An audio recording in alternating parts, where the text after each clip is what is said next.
how's it going, man? I'm doing well. And how are you doing? I'm okay. It's been a busy summer, man. Oh, it's crazy. It's ripping by. I can't believe we have, 2.5 weeks left. Yeah. It's just nuts. And right now, I'm just in the small house. We were away at the cottage for a little bit. And then I'm back home getting stuff set up. And we're off on a canoe trip next week. So just kind of like, whoo. And then, we have a week left to like wind the kids back down and get ready to go back to school. Crazy. Yeah, we just So finished here, ball. cheers to a good summer. Cheers to a good summer. What are you cheersing? I have the classic Jameson and ice myself. Ah, nice. Personally, I'm still on the blood orange gin and tonic, but I'm on a new bottle of blood orange gin. But I was so disappointed. I got it, and I'm like, oh, sweet, blood orange gin. It's orange for those of you who can't see, because of course this is an audio podcast. The bottle is orange. Oh, I was so disappointed for the first drink I poured. I'm like, what? So yes, the gin is transparent like most gin is, but the bottle is orange, and it fooled me. Tisk. But you bought the bottle. But I bought the bottle. I did. And so I'm enjoying my non-orange blood orange G&T. There you go. Well, welcome everybody to our Brothers in Smithing podcast. Just so you guys know what we're doing here. We are two... Because we do? Really? No, we know what we're doing? No. But me and Kipling here have known each other for quite a while and have always competed in things. And we became two different smiths in two different fields, and have been competing against each other just in a friendly competition for a while now. Over 3 years, man. Over 3 years. And we decided that we pretty much talk every month, at least over every month, about these challenges. And we decided to just hit record on a computer, as opposed to, because we thought we get entertainment from it, and maybe you will too. So you can listen to our inanity just as much as we do. Yes. Point of note, neither of our wives listen to our podcast because they're just used to hearing us speak. That is very true. So my name is Andrew. I am a blacksmith with Deer Run Forge, and we include a little nugget at the beginning. So my nugget today is I regularly double bow tie my shoes. Sometimes it's extra work, but I find the extra untie is well worth the not having to retie in the middle. Oh, dude. I have a solution for you. Okay. So my daughter got a knot book. Like, she got like a little cat's cradle thing at one point for her birthday, whatnot. And so she really enjoyed it. She got really good at cat's cradle, a couple of figures. So we got her a knot book. And I like knots, and I'm fairly good at knots. Here's a side nugget, not the nugget I was going to give you, but I used to work as a sailing topman for a season. So I learned a lot of knot work. Well, this one had a way to tie your shoe, a regular bow tie, but with an extra loop on it. So it works like a double knot. It will not come undone, but you can then just pull it open. And I literally just learned it about, 3 months ago. And I've been teaching it to my kids because, anybody who has kids knows that it's so frustrating for them. They tie their shoelace and then 30 seconds later it's untied. This holds it. And it's amazing. So next time we're together, I will show you the sneaky double loop sneaky double loop tie, which works really, really well. I'm game. There you go. Sorry, I had to one up your nugget just because, that's... There you go. Yeah. So the jumping back, I'm Kipling, and I'm the tinsmith of our duo, or coppersmith sometimes as well. Actually, coppersmithing more than tinsmithing nowadays, just because material is easier to find and cheaper. And I'm a Tapley tinsmith, and my nugget is I have a dog that is named after a Star Trek character that my wife didn't realize was a Star Trek character. So as you know, my dog's name is Tasha. And so I named her after Tasha Yar because she was one of my favorite characters on The Next Generation. And my wife heard Tasha and she loved it. And we're very, very happy. And I think it was about 2 years later that she's like, yeah, and our dog's named Tasha. I'm like, yeah, it's named for Tasha Yar. She's like, no, it's not. I'm like, yeah, I named her. Nice. There you go. There's my nugget. Very nice.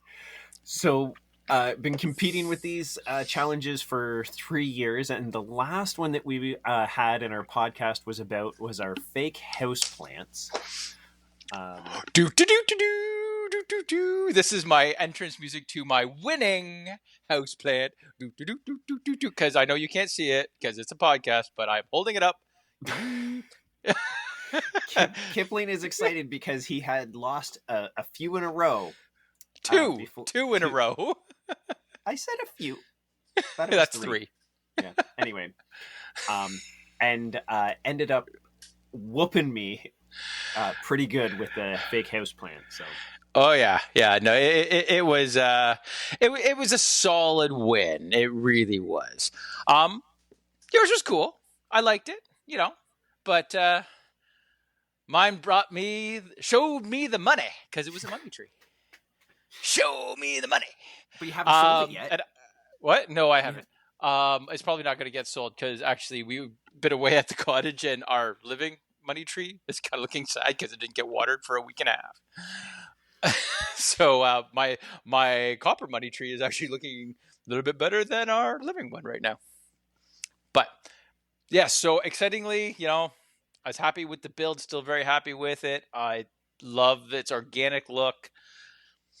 And I found, so for Easter, somebody gave us a pot that looks like a half eggshell that had some narcissus in it, but they died off. And so my money tree's growing out of a half eggshell.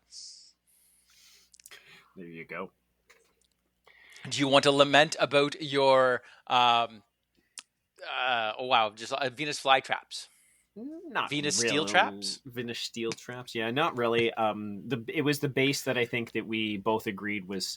So I made all these individual spoon-looking things, and that eventually folded into Venus flytrap things. And it was really the holding fixture for it. I glued a piece of wood into a terracotta pot and tried to glue them in to look like a Venus flytrap, but the scale or something was off, and the base really didn't have the living looking feel. I have tried to put one into a smaller pot so that there's more coming out. I don't think it helped it very much. So yeah, I agree. Like, because the actual pieces that made up the Venus flytrap were super cool. Yeah. But the finished product, they just didn't. As I think we were talking about, it looked like an alien from the planet B-52. And if you want to know what that reference is, you're going to have to listen to the previous podcast. There you go. It wasn't quite batty fanged though. No, it was not. It wouldn't be considered a batty fang. And again, for anybody who's new to the podcast, batty fang is a Victorian slang term that we found, mean that something is screwed up royally. So we like to throw there in some batty fanging because everybody needs a bit of Victorian slang in their podcasts. Yep. So that brings us to this time around. So this now, normally we do a challenge a month, but the summer is crazy busy for everybody. So we generally just combine July and August, and we do only one challenge. This challenge, in our actual, we have a spreadsheet because we're nerds to keep us following like what's coming up next. And in the spreadsheet, it says themed brooch. And when we had discussed it, it was supposed to be a beetle-themed brooch. And then someone went AWOL and batty-fagged the whole idea. And it just ended up being a brooch. So we neither of us ended up doing a beetle. And we both have a brooch, which is actually the first jewelry we've done, I think. You did a medallion for the pirate one once, but... That's true. You were big on the whole beetle thing, and you were totally like, no, we'll do animal, just one you haven't done before. And then it was, no, I'm still going to do a beetle. And sure enough, you don't have a beetle. I do not. But again, the original was like, you're like, yeah, we should have a theme, this kind of thing. And you said beetle. It was your idea. And I thought it was really cool. And then even I bailed on it at the end. You want to go first? You want me to go first? Sure. So the beetle thing, my big reason for not doing a beetle brooch was I wasn't sure it was actually going to be a sellable item. In that we normally take these things to craft fairs and resell them or give them to our friends and family. I didn't think that anybody I knew wanted to hang a metal beetle on them on a brooch. No, no, no. You just didn't think anybody you knew would want to hang your ugly beetle on them. So I started going down a road of other animals. We've done a few other insects. We've done butterflies and dragonflies. And I was kind of thinking about a mammal. And I currently have horses where I work. And they were kind of my original inspiration. And then in trying to scale a horse to a piece of steel that's going to be able to hang on a brooch as a brooch on somebody's clothing, it wasn't going to work for me. So I was trying to figure out another mammal that was going to be in that same vein, and I ended up with a wolf. So it kind of a wire frame design, I guess, is what you would call it. But finding the wire for me that was going to be strong enough to hold its shape, thick enough that I can still weld it with the small MIG welder that I have, flux core MIG welder, if anybody's curious, and still workable was a challenge. And I actually ended up using coat hanger was the wire for me. So hey, repurposing, man, it's great recycling. We all have like so many hangers that sort of breed in the bottom of our closet, and you end up with more. There you go. I've used coat hanger for a couple things now, and it's turned out to be the perfect wire. It holds its shape well enough and can hold a scroll. So I have this wire frame wolf silhouette with scrolls in the middle of it, kind of up by its head, and it's in its middle and nice long swoopy tails type of thing. Yeah, that's what and then it attaches magnetically. So take a rare earth magnet behind it and attaches a brooch that way. So. Which is nice. No holes in your clothes. Yep. How big is it? It is 10 centimeters from head to tail and about 7 centimeters tall, or just under 4 inches and 2.5 inches tall, or close to. So it's a good size. It's a good size, but very light. Yeah. And it looks really cool. It'd be really fun if you could, like, get some enamel or like stained glass into the inside there. I'm not gonna lie, I had contemplated, and I know nobody can see this, but I had contemplated backing it with a piece of copper to give it the more silhouette. But two things: one, it was adding almost double the amount of weight, and two, then I would have the problem of how do I attach the copper to the steel, and how do I attach then a pin to the copper? And those two problems I couldn't figure out. And I actually liked it better as just the wire frame. You can still see the clothing, but it's big enough and shiny enough, especially on dark clothing. It really does stand out. So. Oh yeah.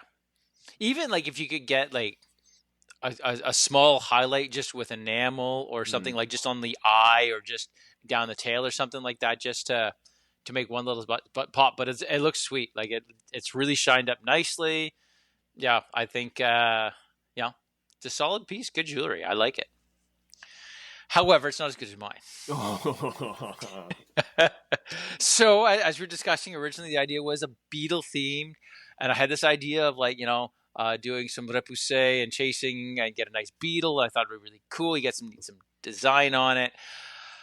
And then I completely went in a different direction, and I ended up making a small dish out of copper, and then I made 2 small loons, again out of copper. I cut them out, I chased the pattern into them, and then I mounted them inside that little dish, and then I filled it with epoxy. So it's actually got epoxy resin going through, so it's got very much a brooch feel to it. So it's got a bit of 3D depth. And then the epoxy is a mix of blue and clear epoxy.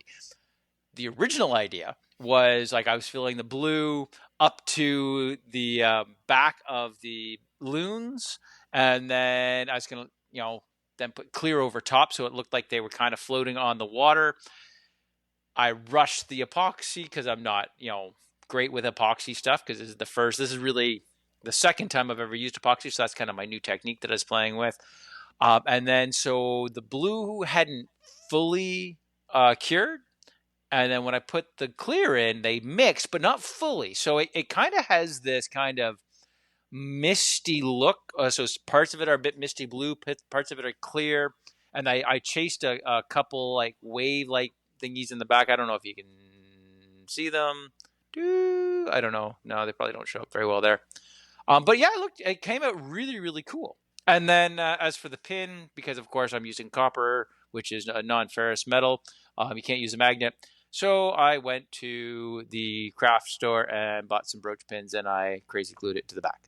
That is my. I didn't know how soldering would affect the already cured epoxy because I haven't played with that. So again, if somebody knows about something like that and they want to, write us in the comments, I'd love to get some feedback there. But mine is just crazy glued on. I would think that you would get some bubbling or some burning of the epoxy to get it. I would assume, and I don't know what else, but I figured, crazy glue is pretty good, so I'm happy with it. And again, it doesn't weigh that much. The whole thing, since we were doing some measurements, is about 5 centimeters long by 2.5 wide, or if you wanted inches, it's just under 2 inches long, and it's just about an inch wide. So a little bit smaller than yours, but it sits nicely. So I'm very happy with that. And the thing I found, the hardest part was making the copper basin. That was the hardest thing that I actually blew through the side of the first one I was making. I was using some recycled copper, which it was probably fairly weak to begin with, so it wasn't a good choice. But it took longer than everything except the curing process. So I understand. Oh, sorry. No. I was going to say, so the question that we always ask afterwards of these things is this is now a sellable project? And like, are you going to make another one? Is this like a technique that you might apply to something else? I think for me, it comes down to, I'm not really big into making jewelry. I do make rings once a year, as you are well aware, and actually it's very apropos because it is actually currently today my one of my 2 anniversary days, which is a story completely in and of itself. The same wedding anniversary with the same woman, but our wedding anniversary is both the 14th and 15th of August, which is the day we're recording this. But every year we have a list of the materials for whatever year anniversary is, and I make a ring out of those materials. This year it happens to be copper, which is kind of right in my wheelhouse. And I will say that's the best ring I've made. I've made some very, very ugly rings, but I only do one a year. It's not a big thing to do jewelry for me. That being said, like when I was actually at the craft store looking for the pins, you can just buy the little basin that I made out of copper. You can get some forms like that. And I can see if you were doing that, it would speed up the process and probably make it much more cost effective to do. So would you do it if you like? Is it worth you making the loons or different animals in it, and then do you find joy? I could see making the little loons or other little animals using that technique for other projects, right? For putting little decorations or things in it. For making jewelry, yeah. And again, that's not whether it would be cost effective. It's more of, it's not in my bag. It's not my interest. So, yeah. And the thing is, like, again, sellable items. We're just starting. We don't go to a lot of craft shows yet, but we're starting to. There's always a lot of jewelers, and I know I'm actually on a committee of a local craft show up here called Hand of Man up in Peterborough. For those of you who might be listening close by, I figure I should, get a free plug in there Plug in for it. there. Sure. But yeah, but they top out of vendors selling jewelry pretty quickly because a lot of people do it. So it's not really, even sellable. It's a harder thing to really do. Yeah, because you really have a lot of competition with other people who are just doing solely, laser cut stuff or those Yep. type of epoxy things and things. Yeah, I totally And get some that. much cooler things than I've been able to do. So, Yep. But would you make more? That was the question, and because of the time that it took for this one, and I know you don't measure it off of the first one you make, but even if I had the forms, because the welds are so small and it really has to be cleaned up a lot, I'm looking at least 2 hours to make the thing, and to get the material obviously costs very little because it's just a coat hanger, but the 2 hours to put into it, it's really um that's at least a $40 item, and I'm not sure that people are going to want this for $40 plus, depending on what it is.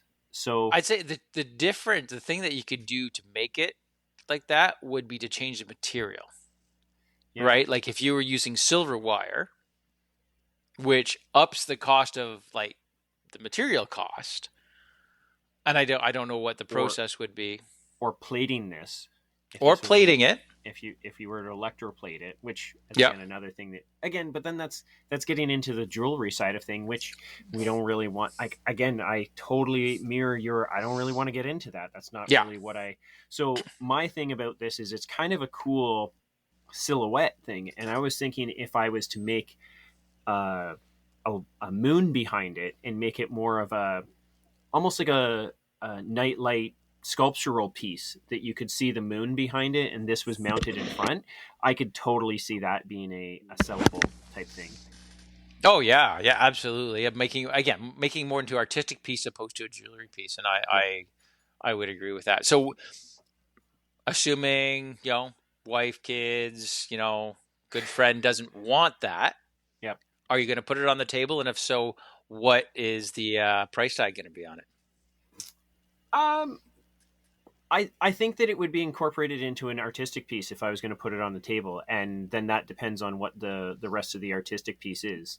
Gotcha. So you wouldn't put it on the table as is? I don't think so. I don't think it'd be a hard thing to explain what it is just sitting on the table, as much like compared to my other pieces, which steel tends to get bigger and heavier and everything. So, beside all of my other pieces, I think this would get lost and would be a high price tag for such a small item. So I'm thinking that it would have to be in another artistic piece.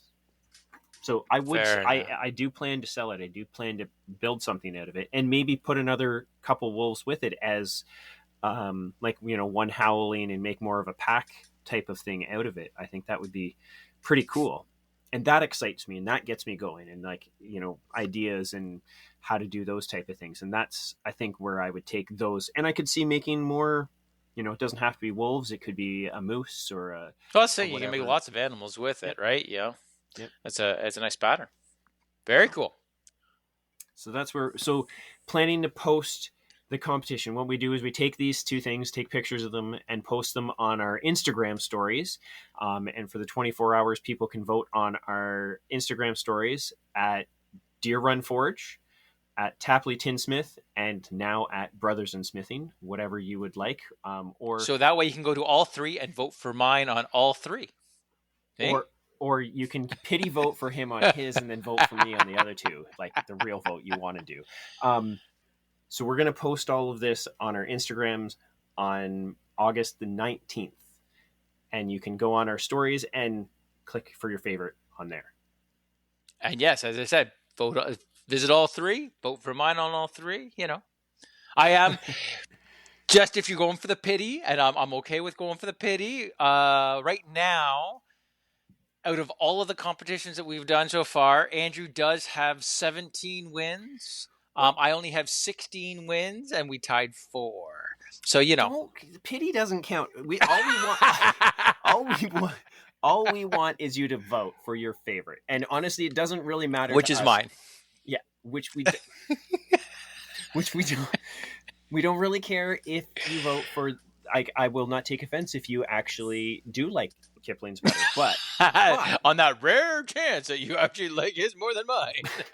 But I would be offended if you checked out our stories and looked at them and then did not vote. That would be yes, we do appreciate the vote. You aren't going to offend either one of us in reality, but you can still vote for mine.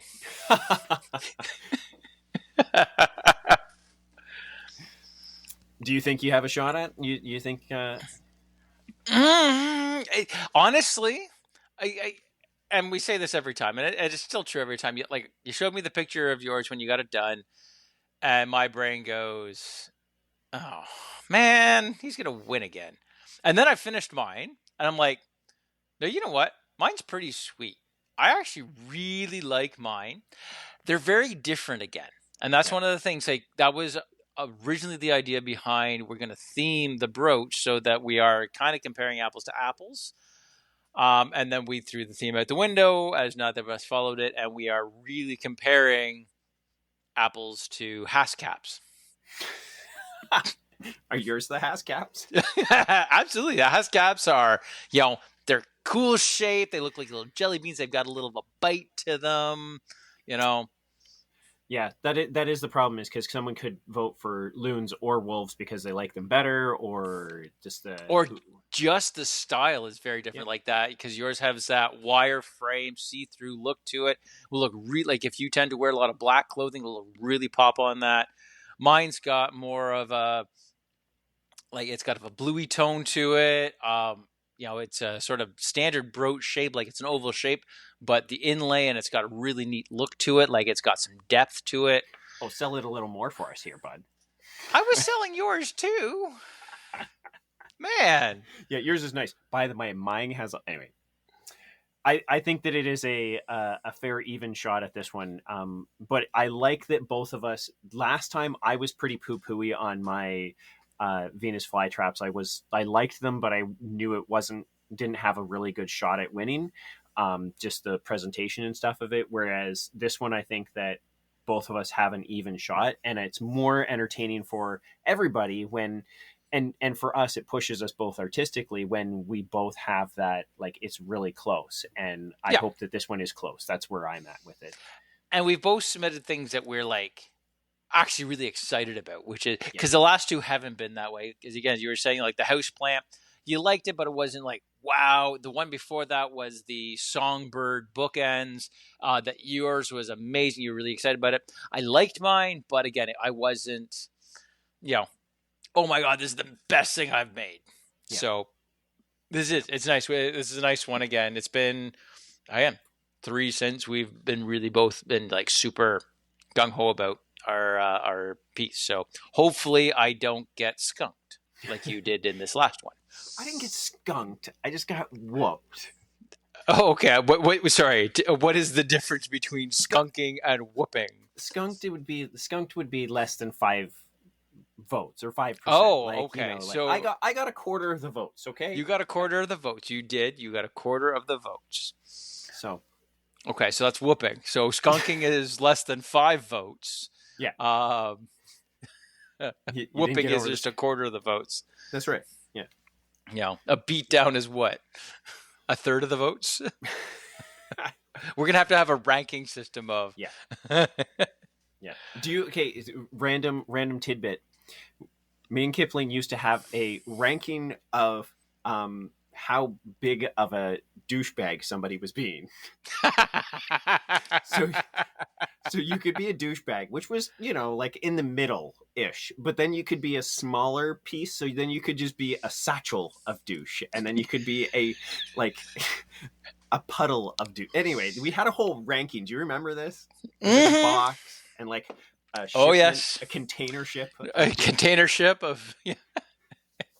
Right. Our, younger, less evolved days. Yes. All right. Speaking of randoms, why don't we do our eggles? We usually keep the eggles to the end, but now we'll sneak them right in the middle since we're getting kind of a little bit off topic, which is great. If you're for it. unfamiliar with our podcast, which you probably are, because we're a fairly new one, every podcast we do a segment called our esoteric eggles. So something random that has really nothing to do with blacksmithing, tinsmithing, coppersmithing. It's usually about the two of us. And this week it is you picked it, so you can introduce it. Sure. Favorite chore, or a chore that you enjoy doing, as opposed to like chores that everybody has chores to do, and some of them we enjoy and some of them we don't enjoy. So I was curious as to if there's a chore that you thoroughly enjoy. And it's a nice tweak, because it's always like, what do you hate doing, which is very, very easy. I'm like, and like vacuuming. I hate vacuuming. That is actually my hate. We actually now have a robotic vacuum, which is good old Robbie is what we named our vacuum. It's not the smartest robotic vacuum, but now I don't have to vacuum as much, which I appreciate. But that is the least favorite. My favorite chore, or at least one I really enjoy, is actually organizing. It's a lot of work. Yes. I know. Yeah, you look at me weird because you see now I keep areas. I've actually, gotten better. But actually taking, going into like something that's a mess, and you take it all down, and it takes a long time, but you sort it all out.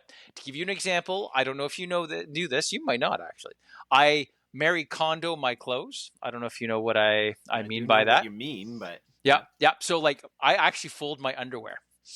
If you look at my dresser drawers, you can pull them out and they're all folded up, wow. And all laid out nicely. I tried to do it to my kids. I think it lasts for about, 30 seconds. Yeah. But yeah, I enjoy that, getting everything in its place and a place for everything. It doesn't necessarily last that way. You look behind me, you got my workbench, it gets all over the place. I'm not saying I'm the neat person, but I like that task of organizing things. Interesting. Do you have a song that you would listen to while you're organizing? The one that actually pops to mind, I don't know if you're familiar with it. It's called Crab in the Bucket. Oh, I actually do know that one.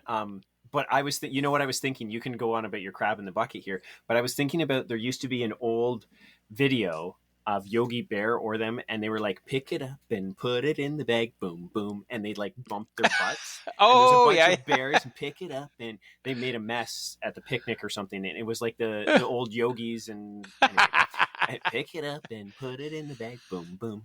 There, you got me singing. There you go. It's now a musical podcast. Crab Bucket by, was it Chaos?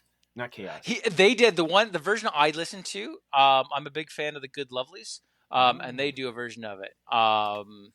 So yeah, and I'm frequently listening to the Good Lovelies as I'm doing some chores around the house, and I like that one. Nice. So, and it's the one that when I was thinking about that popped in my head. Crab in the bucket. Got no time to get down when you're moving up. No time to get down when you're moving up. No time to get down when you're moving up. Whoa, you got the crab in the bucket, which I don't really understand that line at all. No idea. I do remember being in BC, and people were crab fishing off the docks, and you basically take a piece of meat, tie it to a string, put it off the dock, and then you pull it up as fast as you can once a crab grabs it, and then you're allowed a certain number of live crabs, just fishing them off the dock like that, and you keep them fresh in a bucket. So, like, I remember walking down the piers and stuff, and people would be sitting there just with a line and, like, kind of pulling on it, and then they'd, like, and try to get the crab in the bucket before it lets go of the meat. I could be that, yeah. I don't know. I don't know. That's what my mind comes to. Euphemism for something that I don't know about. Yeah, I don't know. I have no idea. There you go. Something else somebody can comment if they want. Is it tell us what crab in the bucket means? All right, what's your chore? My chore, I don't mind cleaning things. I really don't mind cleaning the bathroom, but my biggest one that I always fall back to is actually dishes. I don't mind hand washing dishes, and I would probably rather hand wash an entire dishwasher full of dishes as opposed to waiting for the dishwasher. I feel like I get it done quicker, more efficiently, and enjoy it more. And that's partly because it's like my time. Right? I get to watch. I can picture you sitting there beside the dishwasher, listening to it, trying to enjoy the dishwasher sounds. No, but like dishwasher takes a while, and for me, I don't have a full kitchen, so I have to wheel the dishwasher over, and then you have to wait for the dishwasher to be finished to Yeah, but you can go and do something else. and that's why I have a dishwasher, and 100%, and I agree. But especially after the kids are down, I can clean dishes more efficiently, and get because there's some that just don't plastic dishes, kids like. Oh, absolutely. There's a bunch of dishes that you always have to do some hand washing anyways.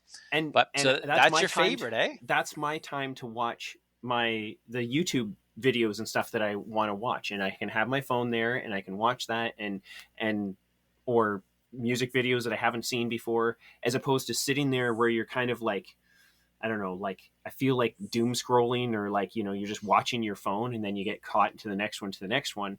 I actually can focus on a long format YouTube video and watch somebody make something, and kind of, it's almost a way of my brain thinking of something while I'm completing something else. So I can kind of zone out and doing it. Yeah.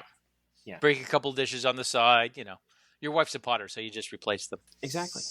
Yeah, never liked that one anyway. There was crazing in it, love. I just had to drop it. Yeah. Something on YouTube scared me. It was one of those scare videos that they boo. I just threw it on the floor. Sorry, love.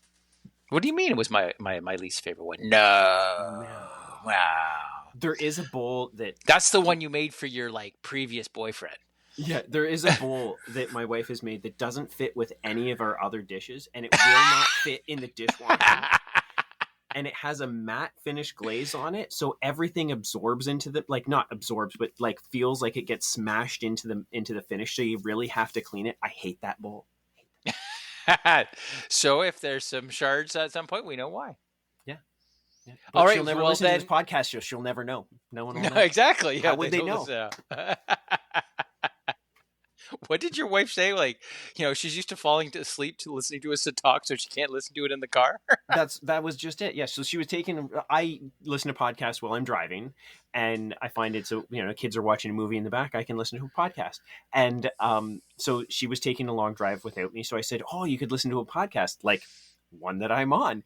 And she was like, "Yeah." And then she started it apparently and was like, "No, I listen to you two bicker when we get together or whatever," and she's like, "That's when I fall asleep." And she was like, "Nope, not while I'm driving." And I'm like, so she's gonna listen to the podcast now as her sleepscapes. Listening to the dulcet tones of Tapley Tinsmith and Deer Run Forge one up each other. Nice. All right, so if you're doing the dishes and you're not watching a fabrication video, you're listening to some music, what is the song that's going on? I honestly, the one that pops in my head that I want to do dishes to is 9 to 5, Dolly Parton, man. I could wash some dishes. Work 9 to 5. Yeah. Wake up in the morning and yeah, 100%. There you go, 9 to 5. Nice. Yeah, that's a good work one. That's Well, there you go. There's a random segment. That was random eggle, but there you go. Now you know what we like doing for chores. All right. Wonders and woes. Have you? Yeah. Oh, sorry. Was that what you were going to say? Or No. I was just going to pass it off to you because I actually still don't have a wonder or woe because I have not spent a lot of time in the shop. Oh, I did think of one. Sorry, but you can go first. Okay. After that randomness, so my wonder. You are aware of them. I was down visiting, actually doing a music show with you. That's a whole different topic. But we went to Princess Auto because I don't have one close by here. Flirting around looking for stuff. And we found a set of medium-sized files. Oh my, wow. Because I've got the regular big set and I've got the small set.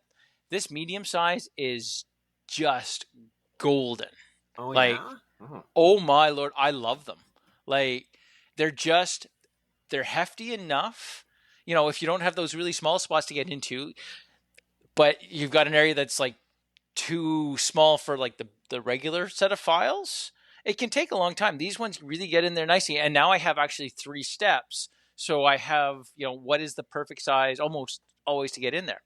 And as a slight spoiler, because I've actually started next month's challenge, these have really come in handy in some of the cleaning up for the next month's challenge. So my shop wonder, I did take your idea, of course, of using the magnetic strips to keep them on my workbench. But wow, medium-sized files. Who knew the things that would, flip my switch?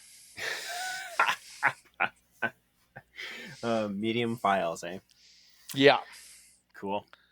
And so you liking the magnetic strips? The magnetic strip is really, really nice. Like, it's keeping them organized. You can see which shapes you want, which of course is the biggest thing. And then I still have an extra set that's just in a tub somewhere, which I can bring when I'm doing a demonstration or doing work somewhere else. That magnetic strip was a fantastic idea. Nice. And again, bought those from Princess Auto too. Not that they sponsor us in any way, shape, or form, but we do use them. Nice. My woe, not that I've spent a lot of time in the shop in the summertime, and my woe is staying cool while doing hot metal work in the summertime. I'm okay with being sweaty, but when you're sweaty, all of the soot and all of the things from a coal fire or even the scale or even the filings from metal get on. Like, it's just... So I find in your welding, you really have to if you're welding more than just a little spot weld, you really have to cover. So then it's like, now you're talking pants, you're talking long sleeves, you're talking full boots, and it's really hard to sometimes stay cool while doing the metal work that we do. And I do use towels or handkerchiefs on the back of my neck. That's one thing that I've definitely fallen into. Both from doing historical interpretation and the look of the handkerchief on your neck, but also the cooling factor of it and everything like that.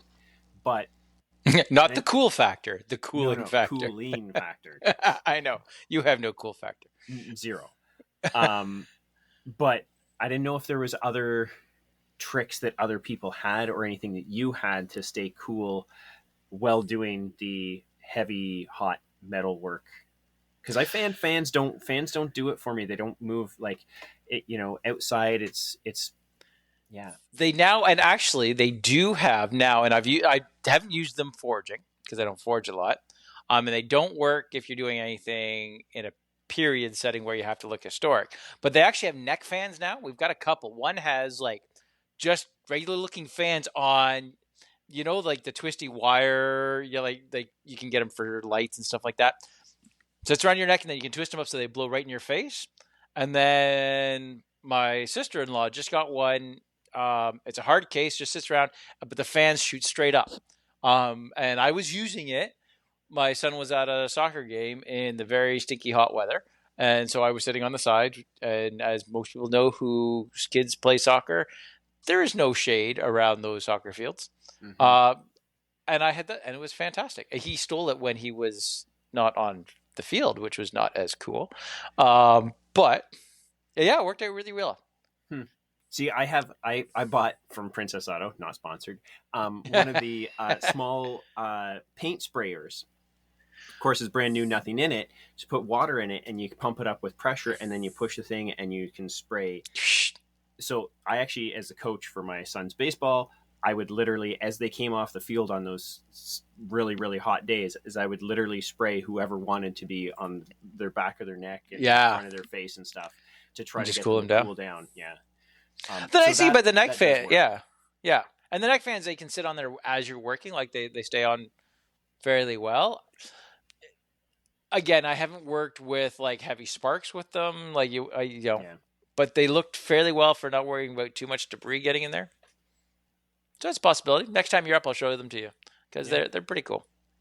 And I know that like avoiding work in the hot, like obviously if I was forging, I would try to avoid those really, really hot, humid days and try to work in the mornings or afternoons without the sun, and all that makes sense. And that's what smart people do.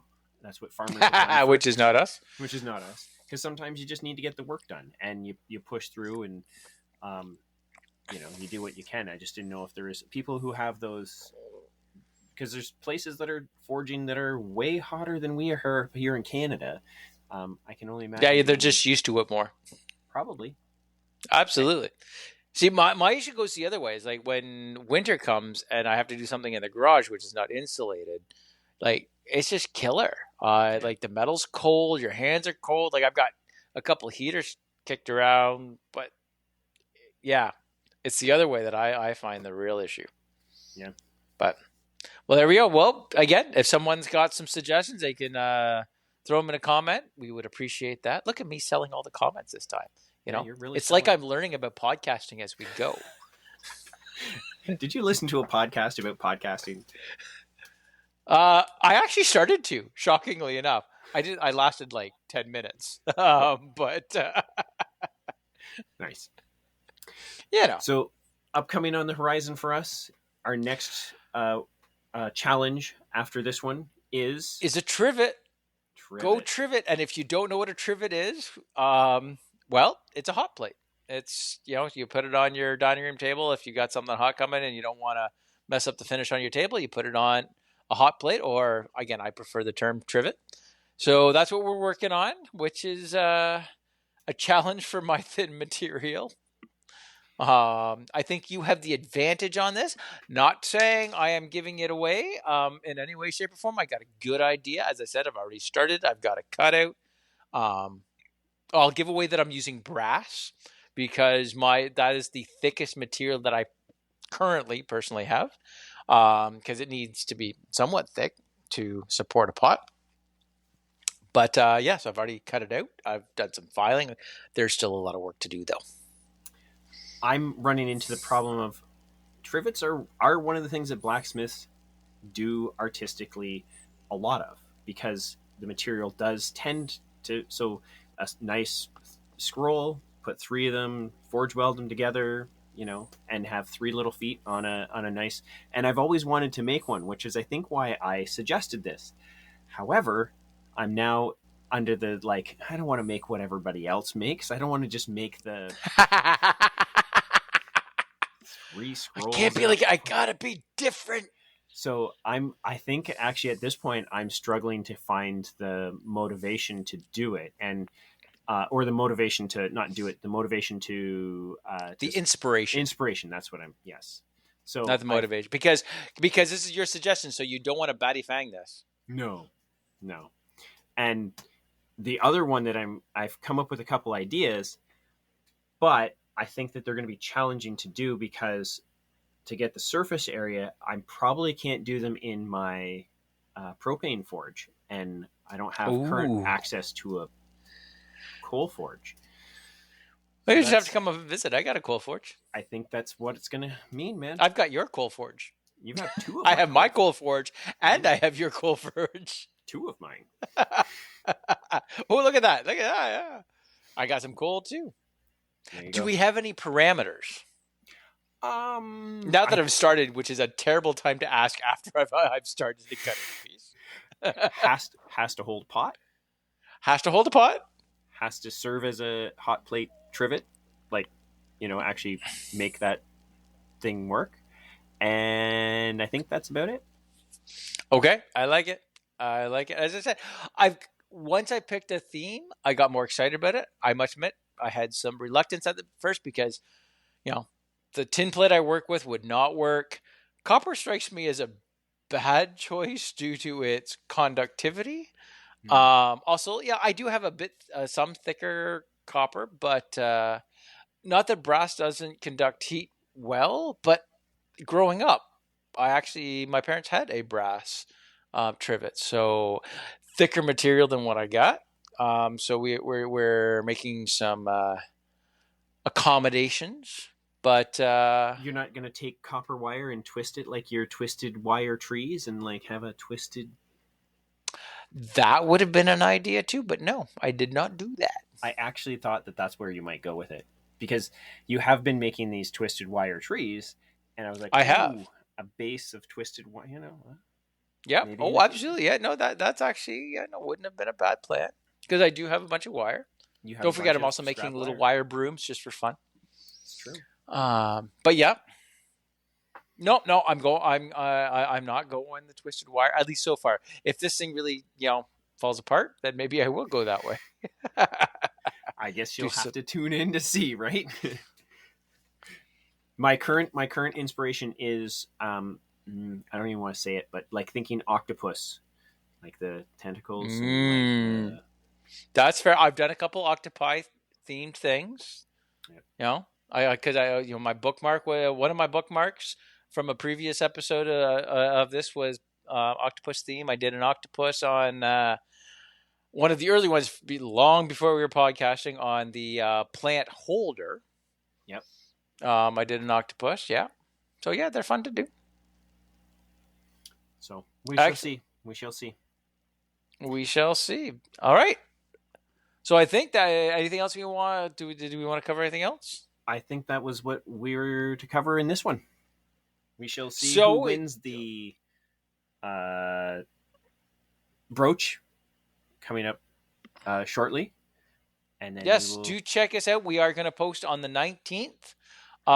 So that's in from us a couple of days, but I'll be on August 19th on a Monday. Do check us out. Please vote. You can check it out on Brothers in Smithing, Tapley Tinsmith, or Deer Run Forge on Instagram. They'll be up on our Facebooks as well because they just automatically link there. It's very convenient. Vote in the comments. On our stories, they'll actually have a button that you can vote on. But do check us out. Do vote because that's what we want is people to input. And if you want to also send some ideas of future challenges, we're always looking for some new ideas of things that we can build and compete over. For sure. We got a big one coming up with our chess set too, coming in the next couple months. So we should cover that in the next podcast because we kind of slowed down in the summer, but I think we got to pick it up for our market season and everything coming up here. So absolutely. All right. Well, may the best brooch win, which of course is mine. It's mine. Oh no, it's always mine. The villain always wins. We know that. Don't pity vote for him. Pity vote for our villain, aka me. All right. Well, good chatting with you, dude. For sure. And till the next time. Cheers.